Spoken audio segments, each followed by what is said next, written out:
Loud voice. अब अगर तुम इस सेंटेंस को देखो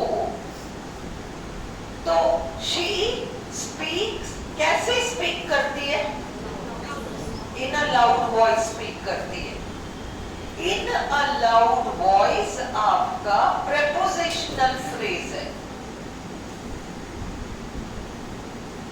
ओके, एंड ये प्रेपोजिशनल फ्रेजेस, कोई भी प्रेपोजिशनल फ्रेज दो काम करते हैं, या तो वो एडजेक्टिव का काम करते हैं या फिर वो एडवर्ब का काम करते हैं। अब यहां पर हमारा प्रश्न क्रिया पर आकर उठ रहा है, वो कैसे स्पीक करती है। और इसलिए इन अ लाउड वॉइस एक ऐसा प्रेपोजिशनल फ्रेज है जो कि वर्ब को मॉडिफाई कर रहा है। Speaks in a loud voice, verb को मॉडिफाई करने वाला प्रेपोजिशनल फ्रेज एडवर्बियल हो जाता है। आई बात समझ में? अगर उन्होंने अंडरलाइन किया इन अ लाउड वॉइस तो वो प्रेपोजिशनल फ्रेज तो है, पर वो एक एडवर्बियल फ्रेज भी है। प्रेपोजिशनल फ्रेज एडजेक्टिवल हो सकता है या एडवर्बियल हो सकता है। सारे प्रेपोजिशनल फ्रेजेस एडवर्बियल फ्रेज नहीं होते। प्रेपोजिशनल फ्रेज एडजेक्टिवल भी हो सकते हैं जो कि नाउन के बारे में कुछ बताएं। Cover of the book, cover of the book में कवर नाउन है, उसके बारे में बता रहा है ऑफ द बुक, तो वो तो एडजेक्टिवल हो गया। But she speaks in a loud voice में स्पीक्स के साथ जोड़ रहा है इन अ लाउड वॉइस। कैसे स्पीक करती है इन अ लाउड वॉइस? तो in a loud voice prepositional phrase है जो कि एडवर्बियल फ्रेज का काम कर रही है और मॉडिफाई कर रही है स्पीक्स को। यहां तक क्लियर है? तो ये हो गया SPA। क्लियर है? अब सुनो, ये वर्ब को कंप्लीट कर रहा है, एक्चुअली वर्ब के सेंस को कंप्लीट कर रहा है। अब ये देखो, in a loud voice, in a loud voice तुमने देख लिया प्रेपोजिशनल फ्रेज है। प्रेपोजिशनल फ्रेज की खासियत होती है प्रेपोजिशन प्लस नाउन या नाउन फ्रेज। अब इन अ लाउड वॉइस अगर PP है, प्रेपोजिशनल फ्रेज है, इसमें इन आपका प्रेपोजिशन होता है, अ लाउड वॉइस आपका क्या है? सुनो, तुम्हें क्लियर नहीं है, तुम्हें से 80% को क्लियर है। अगर मैं निकी को 20%, क्योंकि रूल हर जगह 80-20 होता है, तो जो घर पे बैठे बच्चे उनमें भी 20% मुझे ऐसे बच्चे मिल जाएंगे जिनको समझ भी नहीं आ रहा कि एडजेक्टिव फ्रेज क्यों नहीं हो सकता। अ लाउड वॉइस, अ लाउड वॉइस को हम एडजेक्टिव फ्रेज क्यों नहीं कह पा रहे? अंडरस्टूड? अब अ loud voice, very loud voice ये है, she speaks in a very loud voice. अब इसमें अगर तुम्हें लग रहा है कि लाउड एडजेक्टिव है, वेरी एडवर्ब है, वॉइस नाउन है, तो हम इसे नाउन फ्रेज क्यों कह रहे हैं? हम इसे एडजेक्टिव फ्रेज क्यों नहीं कह रहे जब लाउड है? चलो हम वेरी को तो फिर भी समझ रहे हैं, एडवर्ब फ्रेज है, हम इसको एडवर्ब फ्रेज एडजेक्टिव फ्रेज क्यों नहीं कह पा रहे? हम इसको नाउन फ्रेज क्यों कह रहे हैं? तुम्हें क्या करना पड़ेगा कि जब फ्रेज तुम्हारे सेंटेंस आता है, उसका फ्रेज तुम देख रहे हो इन अ वेरी लाउड वॉइस, अब तुम she speaks in a very full stop सार्थक है? सार्थक नहीं है। इसका मतलब वो वेरी जो है ना, वो तो केवल मॉडिफायर है, हेड नहीं है। चलो, she speaks in a very loud full stop सार्थक है। तो लाउड भी जो है वो मॉडिफायर ही है, वो हेड नहीं है। अंडरस्टूड? तो इसका मतलब ये दोनों अ वेरी लाउड, ये दोनों ही केवल मॉडिफायर्स हैं। इसका मतलब आगे कहीं नाउन है, क्योंकि एडजेक्टिव है तो किसी नाउन को तो मॉडिफाई कर रहा है, एडवर्ब है तो किसी एडजेक्टिव को, वर्ब को तो मॉडिफाई नहीं कर रहा, किसी एडजेक्टिव को मॉडिफाई कर रहा है। तो वॉइस तुम्हारा नाउन है और उस वॉइस को वो हेड है तुम्हारा, क्योंकि हमने देख लिया ना लाउड ना वेरी दोनों ही खड़े नहीं हो पा रहे अपने दम पर, तो वॉइस तुम्हारा हेड हो गया, वॉइस नाउन है। लाउड एडजेक्टिव है जो वॉइस को मॉडिफाई कर रहा है, वेरी उस एडजेक्टिव लाउड को मॉडिफाई कर रहा है, इसलिए कुल मिलाकर very loud voice noun phrase हो गया। चलो यहां तक समझ में आ गई। अब अगला देखो, वेरी लाउड। बात तो ये है कि अंडरलाइन किसको करते हैं, वेरी लाउड।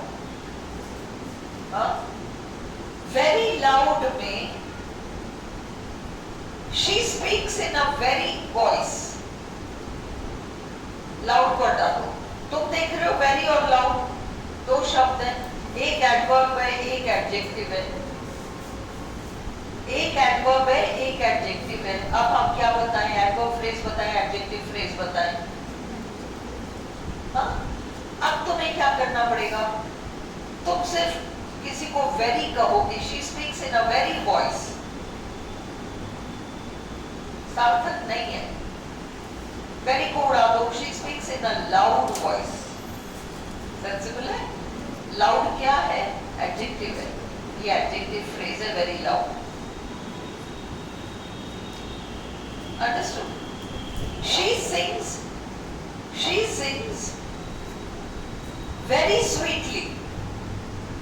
देखो, she sings very sweetly. अब ये तुम्हें समझ में आ जाएगा, she सब्जेक्ट है, sings वर्ब है, very sweetly एडवर्ब फ्रेज है। इस एडवर्ब फ्रेज का हेड कौन है? तुम कहो she sings very हेड है, she sings very, she sings sweetly, हाँ बिल्कुल सार्थक है, sweetly हेड है, very मॉडिफायर है। भाई एडवर्ब फ्रेज का हेड तो एडवर्ब ही होगा, एडजेक्टिव फ्रेज का हेड एडजेक्टिव ही होगा। एक बेचारा प्रेपोजिशन फ्रेज फंस जाता है, नाउन फ्रेज का हेड नाउन होगा। अंडरस्टूड? वर्ब फ्रेज का हेड वर्ब होगा, एडजेक्टिव फ्रेज का हेड एडजेक्टिव होगा, एडवर्ब फ्रेज का हेड एडवर्ब होगा, प्रेपोजिशन फ्रेज का हेड प्रेपोजिशन होगा। हाँ 50% आंसर करेक्ट है, पर चक्कर ये है कि प्रेपोजिशन तो प्रेपोजिशन ही तब कहलाता है जब पीछे संज्ञा है। ये तो एक म्यान में दो तलवार बैठे हैं। अकेला एक प्रेपोजिशनल फ्रेज है जिसके बारे में हम दावे के साथ नहीं कह सकते कि ये हेड है। हम इनको हेड इसलिए बता रहे हैं, कुछ तो बताना पड़ेगा, हम उसको इसलिए बता रहे हैं क्योंकि उसका नाम प्रेपोजिशनल फ्रेज है, इसलिए मुखिया बन गया वो। पर कायदे से वैल्यू देखो तो इन दोनों की वैल्यू बराबर है। क्वेश्चन कैसे पूछते हैं उसमें तुम्हें ये भी चीज पता होनी चाहिए कि प्रेपोजिशनल फ्रेज एक्चुअली वो प्रेपोजिशन बिना नाउन के एग्जिस्ट ही नहीं कर सकता, ये भी तुम्हें क्लियर होना चाहिए। पूछने वाला कैसे पूछेगा, we don't know. And at the same time prepositional phrase में प्रेपोजिशन के नाम पर कुछ तो है, इसीलिए तो उसका नाम ही प्रेपोजिशनल फ्रेज पड़ा है। इसलिए देखा जाए तो हेड प्रेपोजिशन है, परंतु अगर क्वेश्चन ये पूछा जाए true false, which one of this is not true, ये सब पूछ ले कि भाई दोनों की इक्वल वैल्यू है, हाँ बिल्कुल बराबर इक्वल वैल्यू है प्रेपोजिशन की और उसकी। Is this clear? चलो दूसरा सेंटेंस क्या था, the T is very hot, यही था ना? The food is hot enough, the food is hot enough. अब तुम लोग क्या करते हो, अपने खुद के नियम बना लेते हो, और तुम खुद के जो नियम बनाते हो उसी में तुम गड्ढा खोदते हो और तुम ही उसमें कूद जाते हो फिर। अब अभी तुम कह रही थी जो लास्ट वर्ड है वो नाउन है, इसलिए नाउन फ्रेज है। In a very loud voice, तो अ वेरी लाउड वॉइस का लास्ट वर्ड वॉइस नाउन है, इसलिए अपन इसको नाउन फ्रेज बताएंगे ना? नहीं, इसलिए नहीं बताएंगे। अगर इसलिए बताते होते तो the food is hot enough, तो इनफ जो है वो वाला फ्रेज होना चाहिए। सुनो, ये बहुत टेढ़ी चीज है, लिखो कॉपी में और समझो, पहले समझो, मैं लिखा दूंगी। The food is hot enough, इसका मतलब क्या है? कहने वाला क्या कह रहा है? क्या कहने वाला कह रहा है कि खाना पर्याप्त है, या कहने वाला कह रहा है कि पर्याप्त गर्म है, दोबारा गर्म करने की जरूरत नहीं, जितना गर्म है उतना काफी है? दोनों में से क्या कहना चाहता है? पर्याप्त गर्म है। तो तुम मीनिंग को नहीं बदल सकते। अब ये एक ऐसा सेंटेंस है जिसमें अगर तुम हॉट को उड़ा दो, हॉट को उड़ा दो, हाँ, तो तुम्हारा सेंटेंस बन जाएगा द फूड इज इनफ। लिखो the food is enough. Wait, लिखाओ पूरा शुरू से लिखाओ। मेरे को संतुष्टि नहीं होती जब तक वो पूरी चीज कॉपी में ना हो ना। पहले समझा दो फिर लिखा दो। तो तुम इस सेंटेंस में हॉट को उड़ा दो, मैंने कहा था ना हॉट इनफ, वेरी को उड़ा दो, उससे सेंस मिलता है क्या? उसको उड़ा दो, इससे सेंस मिलता है क्या? इसमें तो दोनों से सेंस यूं मिलेगा, मिलने को। भानुमति का कुत्ता जोड़ा, कहीं की रीढ़ कहीं का रोड़ा, तो ये सब हो जाएगा, कहीं का ईंट कहीं का रोड़ा। See the food is enough, hot को उड़ा दिया तुमने, पर सेंस चेंज हो गया, खाना पर्याप्त है। कहने वाला ये नहीं कह रहा है कि खाना पर्याप्त है, कहने वाला कह रहा है खाना पर्याप्त गर्म है। तो द फूड इज हॉट, अब सेंस है। द फूड इज इनफ में सेंस बदल रहा था, द फूड इज हॉट में सेंस है, और इनफ उस हॉट के बारे में कुछ कह रहा है। इसलिए उस हॉट इनफ में एक तो हॉट एडजेक्टिव है, इसे मार्क वर्ड के बाद आया हुआ प्रेडिकेटिव एडजेक्टिव है, और इनफ एडवर्ब है जो हॉट के बारे में कुछ बता रहा है। तो हॉट इनफ में एक एडजेक्टिव भी है, एक एडवर्ब भी है, पर ये एडजेक्टिव फ्रेज है या एडवर्ब फ्रेज है? अगर enough the food is enough से सेंस बन जाता तो हम कहते हैं एडवर्ब फ्रेज है। पर द फूड इज इनफ में तो इनफ की शक्ल ही बदल गई, दूसरी बिरादरी में आ गया ये। तो पहले तो एडवर्ब था, एडजेक्टिव बन गया इसे मार्क वर्ड के बाद, कहीं हम गड़बड़ कर रहे हैं, है ना? Can you understand? सेंस बदल गया, खाना पर्याप्त बन गया। कहने वाला कहना चाह रहा है खाना पर्याप्त गर्म है, इसलिए हॉट हेड होगा, और इनफ आपका मॉडिफायर है हॉट का। Is this clear? अब तुम लिखो, कौन सा सेंटेंस लिखा है तुमने? इसका लिखो हॉट इनफ का, the food is hot enough.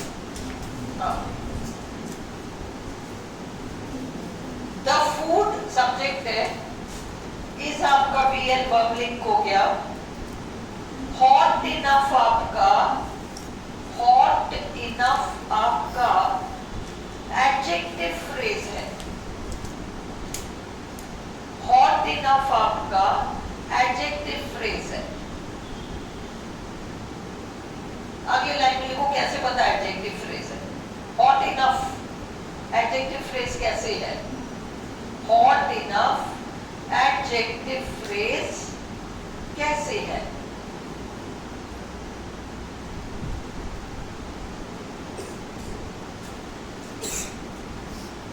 Hot enough में हॉट एडजेक्टिव है, हॉट इनफ में हॉट एडजेक्टिव है, और इनफ एडवर्ब है।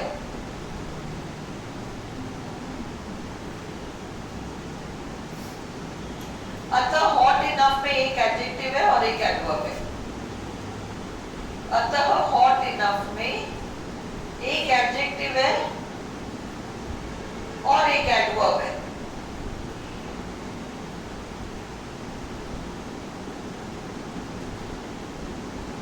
Is this clear? Hot enough में एक एडजेक्टिव है और एक एडवर्ब है। तो ये एडजेक्टिव फ्रेज कहलाएगा या एडवर्ब फ्रेज कहलाएगा?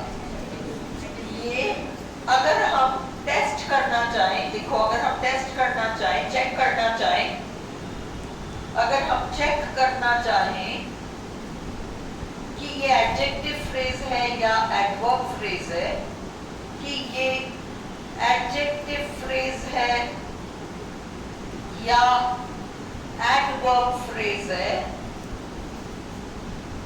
ये एडजेक्टिव फ्रेज है या एडवर्ब फ्रेज है, तो हम हॉट इनफ में से हॉट शब्द को गायब कर दें, हॉट शब्द को गायब कर दें,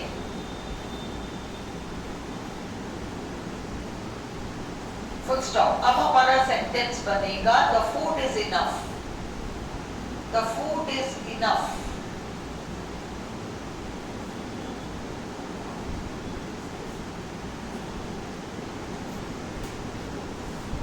ऐसा करने पर सेंटेंस का सेंस ही बदल गया, ऐसा करने पर सेंटेंस का सेंस ही बदल गया। क्या बन गया? इसे मान वॉल्सवर्थ की बात आया हुआ एडजेक्टिव बन गया इनफ, एडवर्ब था पहले। जो शब्द इनफ पहले एडवर्ब था, लिखो जो शब्द इनफ पहले एडवर्ब था अब वो एडजेक्टिव बन गया।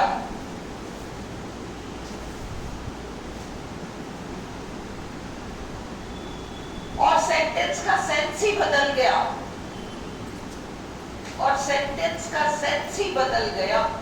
अब सेंस बन गया खाना पर्याप्त है, द फूड इज इनफ, खाना पर्याप्त है, द फूड इज इनफ। समझ में आई? जो कि कहने वाला नहीं कहना चाह रहा, कहने वाला कहना चाह रहा है कि खाना पर्याप्त गर्म है। The speaker wants to say that the food is hot to the degree he wants. खाना पर्याप्त नहीं कह रहा, गर्म है, पर्याप्त गर्म है, और इसलिए हॉट शब्द जो भी है उसी का फ्रेज है ये। The food is hot, लिखो the food is hot। अब hot क्या है? एडजेक्टिव, और enough उस hot को मॉडिफाई कर रहा है, मॉडिफायर है वो, मॉडिफायर हेड नहीं होता, इसलिए ये एडजेक्टिव फ्रेज है। Is this clear? चलो रिकॉर्डिंग इसकी बंद कर दो।